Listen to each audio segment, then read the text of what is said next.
ಸೆಕ್ಷನ್ಗಳನ್ನು ಹಾಕಿದ ಕೂಡಲೇ ಏನಾಗೋದಿಲ್ಲ.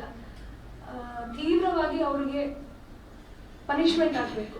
ಯಾಕೆಂದರೆ ಇದರ ಮುಂದೆ ನಾವು ನೋಡಿದ್ದೇವೆ, ಡಾಕ್ಟರ್ ದಿಶಾ ಹೈದರಾಬಾದಲ್ಲಿ ಒಂದು ಡಾಕ್ಟರ್ ಇದು ರೇಪ್ ಆ್ಯಂಡ್ ಮರ್ಡರ್ ಆದಾಗ ಯಾವ ರೀತಿ ಪೊಲೀಸರು ಸ್ಪಂದಿಸಿದ್ರು ಅಂತ ಹೇಳಿ, ಪೊಲೀಸರು ಎನ್ಕೌಂಟರ್ ಮಾಡಿ ಈ ಕೃತ್ಯ ಎಸಗಿದವರನ್ನು ಇಮಿಡಿಯೇಟ್ ಆಗಿ ಅವ್ರಿಗೆ ಪನಿಷ್ಮೆಂಟ್ ಅನ್ನು ಕೊಟ್ಟರು. ಯಾಕೆಂದ್ರೆ ನಮ್ಮ ಇಂಡಿಯನ್ ಲಾ ಏನಿದೆ ಹೆಣ್ಣು ಮಕ್ಕಳಿಗೆ ಪರವಾಗಿಲ್ಲ. ಅದು ಇಂಥ ಕೃತ್ಯಗಳು ಆದಾಗ ಇಮಿಡಿಯೇಟ್ ಆಕ್ಷನ್ ಆಗಬೇಕು. ಇಮಿಡಿಯೇಟ್ ಆಕ್ಷನ್ ಆದಾಗ ಆಟೋಮ್ಯಾಟಿಕ್ ಆಗಿ ಇಂಥ ಕೃತ್ಯಗಳು ಕಡಿಮೆ ಆಗ್ತದೆ. ಸೊ ಇವರನ್ನು ಶೂಟ್ ಅಟ್ ಸೈಟ್ ಮಾಡಬೇಕು. ಇವರಿಗೆ ಜೀವಿಸುವ ಯಾವ ಅಧಿಕಾರ ಇಲ್ಲ. ಒಂದಷ್ಟು ಸಣ್ಣ ಮಗುವಿಗೆ ಇವರು ಈ ರೀತಿ ಮಾಡ್ತಾರಂತಂದ್ರೆ ನಾವು ಆಲೋಚನೆ ಮಾಡಬೇಕು ಇವರ ಮನಸ್ಥಿತಿ ಯಾವ ರೀತಿ ಇದೆ ಅಂತ ಹೇಳಿ.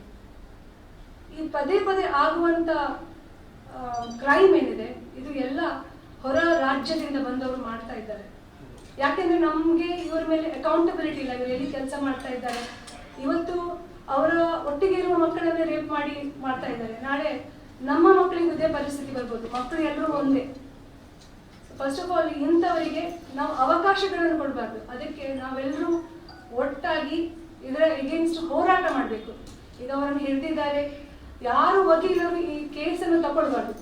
ಫಸ್ಟ್ ಆಫ್ ಆಲ್ ಇಂಥವರಿಗೆ ಯಾವ ರೀತಿಯ ರಕ್ಷಣೆ ಕೊಡಬಾರ್ದು. ಇದು ಒಂದು ಮಾದರಿಯಾಗಿರ್ಬೇಕು. ಯಾಕಂದ್ರೆ ಖಂಡಿತವಾಗಿ ಆ ಹುಡುಗಿಗೆ ನ್ಯಾಯ ಕೊಡಿ ಅಂತ ಹೇಳುವ ಪರಿಸ್ಥಿತಿಯಲ್ಲಿ ನಾವಿಲ್ಲ. ಯಾಕಂದ್ರೆ ಹುಡುಗಿಯೇ ಇಲ್ಲ, ಆ ಮಗುವೇ ಇಲ್ಲ. ನಾವು ಪ್ರತಿ ಸಲ ಒಂದು ಹೆಣ್ಣು ಮಗುವಿನ ಮೇಲೆ ಅತ್ಯಾಚಾರ ಆದಾಗ ಅಥವಾ ಹೆಣ್ಮಕ್ಳ ಮೇಲೆ ಅತ್ಯಾಚಾರ ಆದಾಗ ವಿ ನೀಡ್ ಜಸ್ಟಿಸ್ ಅಂತ ಹೇಳಿ ಬರ್ತೇವೆ. We know need justice. ಯಾರು ಸತ್ತೋಗಿದ್ದಾರೆ ಅವ್ರಿಗೆ ಜಸ್ಟಿಸ್ ಬೇಡ, ಅವ್ರು ಹೋಗಿ ಆಗಿದೆ. ಜಸ್ಟಿಸ್ ಇನ್ನು ಬೇಕು ಯಾರಿಗೆ ಅಂದ್ರೆ ನಮ್ಮಂತ ಉಳಿದಿದ್ದ ಹೆಣ್ಣು ಮಕ್ಕಳು ಯಾರಿದ್ದಾರೆ, ಸಣ್ಣ ಮಕ್ಕಳು ಯಾರಿದ್ದಾರೆ, ಮಹಿಳೆಯರು ಯಾರಿದ್ದಾರೆ, ಅವರಿಗೆ ಜಸ್ಟಿಸ್ ಬೇಕು. ಇಂಥ ಕೃತ್ಯ ಮತ್ತೆ ಬೇರೆ ಮಕ್ಕಳೊಟ್ಟಿಗೆ ನಡೀಬಾರ್ದು. ಅದಕ್ಕಾಗಿ ನಾವು ಒಂದು ಸ್ಟ್ಯಾಂಡ್ ಅನ್ನು ತಗೊಳ್ಬೇಕು. ಇನ್ನು ಜಿಲ್ಲಾ ಆಡಳಿತಕ್ಕೆ ದೊಡ್ಡ ಜವಾಬ್ದಾರಿ ಇದೆ.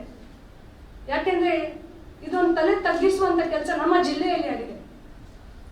ಈ ಪ್ರಕರಣ ಇನ್ನು ಮುಂದೆ ಯಾವುದೇ ಇಂಥ ಪ್ರಕರಣ ಆಗಬಾರ್ದು ಅಂತ ಒಂದು ಸಪೋರ್ಟ್ ಜಿಲ್ಲಾ ಆಡಳಿತ ನಮ್ಮ ಪೊಲೀಸ್ ಅವರಿಗೆ ಕೊಟ್ಟು ಇದನ್ನು ಇಡೀ ದೇಶಕ್ಕೆ ಒಂದು ಮಾದರಿ ಅಂತ ಮಾಡಬೇಕು.